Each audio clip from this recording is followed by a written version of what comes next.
Hoje vamos listar alguns dos maiores vilões do cinema, que tem entre outras características o fato de nós gostarmos tanto assim deles.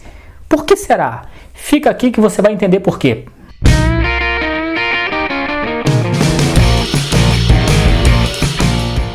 Eles são vilões, fazem coisas ruins, mas mesmo assim a gente gosta um pouquinho deles. Por que será que esses vilões são tão carismáticos? Para tentar entender, vamos falar aqui algumas características que podem apontar para isso. Mas antes, eu já peço para você dar o like nesse vídeo e se inscrever nesse canal. Porque isso é muito importante, isso dá força, isso mostra o quanto você está gostando e quer mais vídeos como esse. Então não custa nada, dá um like, se inscreve no canal, isso é muito importante. Compartilhe esse vídeo com quem você quiser e ative as notificações para quando sair mais vídeos como esse você ser notificado, tá bom? Então vamos lá. Eu acho, na minha visão, que existem dois motivos para a gente gostar desses vilões, né? O primeiro deles é que esses vilões, eles são movidos por razões, na maioria das vezes, que te convencem de que ele tem um ponto. Esse cara aí tá fazendo uma coisa errada, mas ele parece ter um argumento convincente. Eu entendo o porquê ele está fazendo isso, embora eu não concorde com o fato dele estar fazendo isso. Eu não faria o mesmo que ele está fazendo, mas eu até entendo o porquê ele está fazendo o que ele está fazendo. Esse é um dos pontos. O segundo ponto que eu considero é o fato dos atores que interpretam esses personagens serem carismáticos, né? Eles passam o carisma deles, atores, para os personagens que eles estão interpretando. É por isso que a gente gosta desses vilões, mesmo eles sendo maus, né? Vamos falar então de Tony Montana, personagem interpretado pelo grande Al Pacino no filme Scarface. Esse filme, Scarface, ele é uma segunda versão do Oliver Stone para um outro filme que já tinha sido feito décadas antes. O Oliver Stone, ele atualizou essa história, né, passando ela para a origem do Tony Montana ser um cubano, né, aquela treta que teve entre Estados Unidos e Cuba. E é uma história bem interessante, assim, vale a pena ser contada, porque os Estados Unidos, ele, para tentar enfraquecer o regime cubano, ele fez o seguinte: olha, todo mundo que mora em Cuba e conseguir chegar nos Estados Unidos vai ganhar imediatamente a nacionalidade americana. Aí o Fidel, mais malandro ainda, disse o seguinte: tudo bem, quem quiser ir pode. E aí começou a milhares e milhares, isso eu estou falando na história real, né?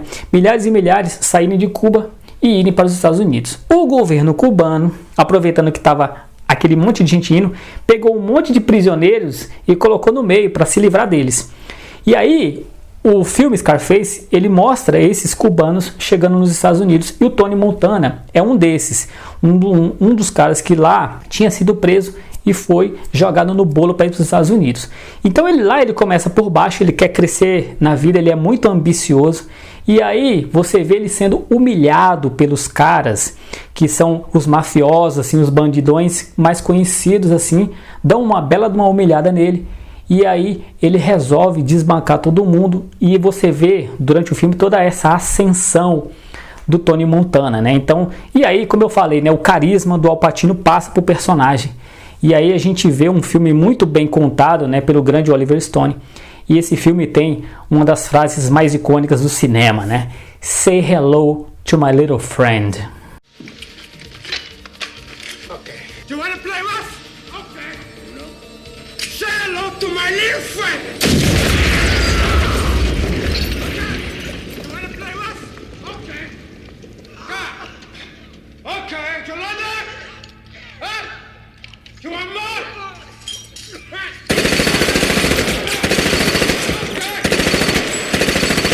Falando agora do Joker, o Coringa. Esse é um dos vilões mais interessantes do cinema que veio dos quadrinhos, não pelo primeiro ponto que eu destaquei no começo do vídeo, que é a motivação. Ele não tem motivação nenhuma. A única motivação dele é instalar o caos em toda a cidade de Gotham City. Não está nem aí, o objetivo dele não é financeiro, não é poder, é simplesmente espalhar o caos. Nisso tem uma certa medida de empatia também. Você tem um certo carisma aí, porque justamente é o seguinte: foge do clichê do cara que faz o mal por um interesse financeiro, ele quer dominar o mundo, ou então ele comete um grande crime, rouba armas, faz o que faz por dinheiro. Ele não está nem aí para dinheiro, ele só quer mesmo tocar o terror. E isso é muito interessante também, porque os atores que interpretaram o Coringa, todos eles são muito carismáticos, né? Estou falando no cinema. Vamos começar, não vou nem citar o César Romero, vamos do Jack Nicholson para cá, né? Então a gente tem o Jack Nicholson, a gente tem o Heath Ledger e mais recentemente o Joaquin Phoenix. Vou até desconsiderar um pouco a interpretação lá do Esquadrão Suicida, né, do Jared Leto, que quase nem apareceu. Então os atores, todos esses atores são muito carismáticos, todos eles passaram esse carisma para o personagem, que ficou muito interessante essa versão cinematográfica do Coringa. I don't want to kill you. What would I do without you? Go back to ripping off mob dealers? No. You complete me. You're garbage. You kills for money. Don't talk like one of them. You're not. Even if you'd like to be. To them, you're just a freak. Like me. They need you right now. When they don't, they'll cast you out. Like a leper. See, their morals, their code. It's a bad joke. O próximo na lista é o Thanos. Por que eu escolhi o Thanos, um personagem dos quadrinhos, para as telas? Além do carisma do Josh Brolin, que mesmo sob a animação ali, né, a gente não vê o rosto do ator, mesmo assim a gente consegue enxergar além ali da imagem, porque tem a voz, né? A voz passa muito da mensagem. Mas eu escolhi o Thanos porque foi feita uma coisa muito interessante, essa passagem dele dos quadrinhos para o cinema. Muito bem. Nos quadrinhos, a motivação do Thanos é outra. Não é aquela que foi levada para os cinemas. Porque nos cinemas, ele queria eliminar metade da população do universo por uma questão de fazer o equilíbrio do universo, né? Ele achou que o universo estava muito populoso, não tinha recurso para todo mundo. O que, na verdade, é mentira. Mas tudo bem, esse era o argumento dele. E aí convenceu muita gente que era um ponto a ser defendido e que realmente ele estava assim, certo na ideia defendida por ele, ainda que os métodos utilizados fossem bizarros, que é simplesmente exterminar, fazer metade da população do universo desaparecer. Nos quadrinhos não é assim. Nos quadrinhos, qual foi a motivação dele? É muito interessante, é até mais interessante ficcionalmente os quadrinhos, porque o Thanos, ele se apaixona pela morte. Isso mesmo, a morte aparece uma imagem feminina representada pela morte. Ele se apaixona pela morte e a morte exige dele uma demonstração do quanto ele gosta dela, porque ela dá uma ignorada nele. Fala assim: você gosta de mim, Thanos? Então faz o seguinte, elimina metade da população do universo, aí quem sabe eu te dou bola. Então essa foi a motivação do Thanos nos quadrinhos, né?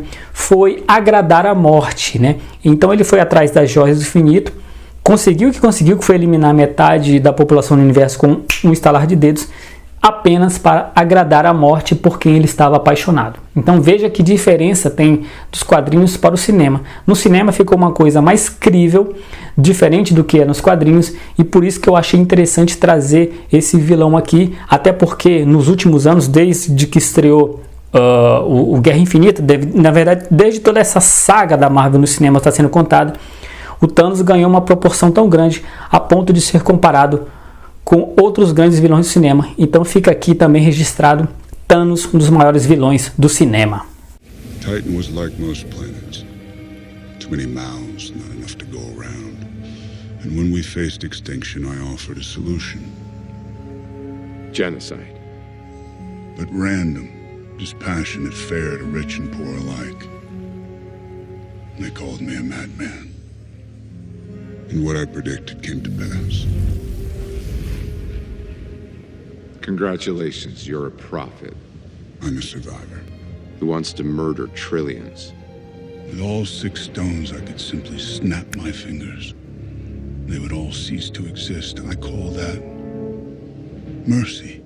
Agora vamos para um dos maiores, hein? Tido por alguns até como o maior, que é o Darth Vader. O que eu acho interessante no Darth Vader é que, assim, o Darth Vader, ele se tornou uma figura icônica como vilão, mas pela estética e por aquilo que ele não disse do que propriamente pela ação que ele desenvolve no Star Wars.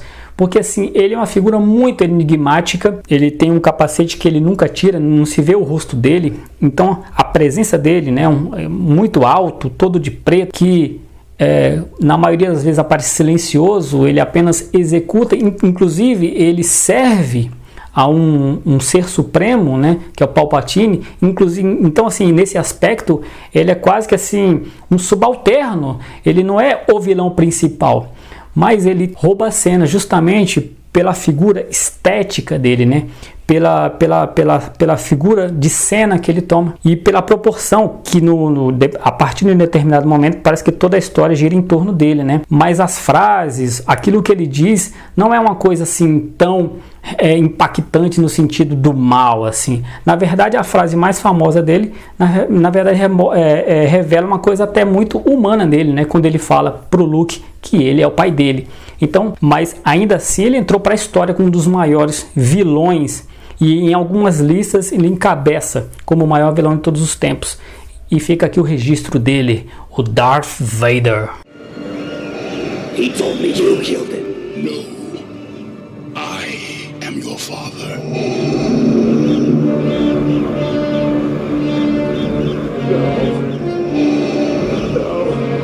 E para fechar essa lista, eu coloquei um dos personagens de um filme que eu mais gosto de ver, que eu mais gostei de ver, que eu mais revejo com frequência, que é o Anton Chigurh, do filme Onde os Fracos Não Têm Vez, interpretado pelo genial, talentoso, vencedor do Oscar, Javier Bardem. Ele ganhou o Oscar por causa desse personagem e eu atribuo 80% do sucesso desse personagem à interpretação do Javier Bardem.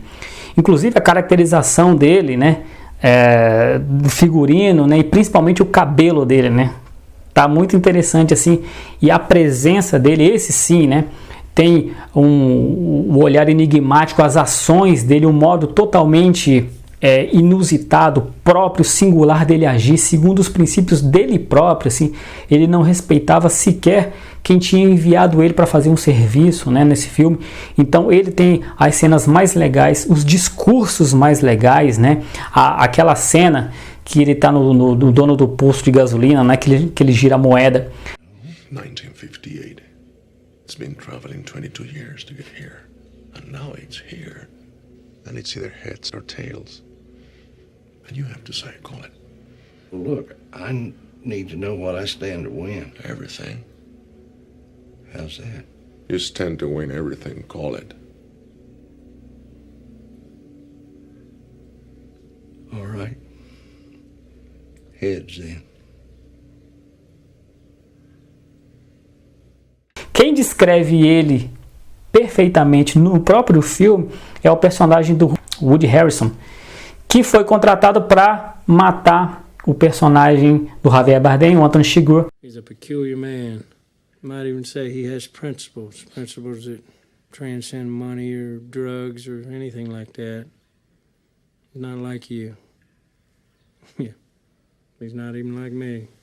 Então eu acho que esse é um dos personagens que eu mais gostei de ver, que eu mais acho legal, que eu vejo esse filme por causa dele e que eu acho que, além de ter merecido o Oscar por essa interpretação, vale muito a pena citar ele em todas as listas que contém vilões que todo mundo gosta. E fica aí, Anton Chigurh na interpretação belíssima do Javier Bardem. E essa foi uma lista pequena, assim, dos vilões que a gente gosta no cinema. Existem muitos outros, mas para esse vídeo não ficar tão grande, vai apenas esse tira-gosto para você de grandes vilões que estão no cinema. Se você tiver uma outra indicação, deixa aí nos comentários que outro vilão você adora ver nos cinemas, gostou muito de ver e acha que é interessante entrar também nessa lista também.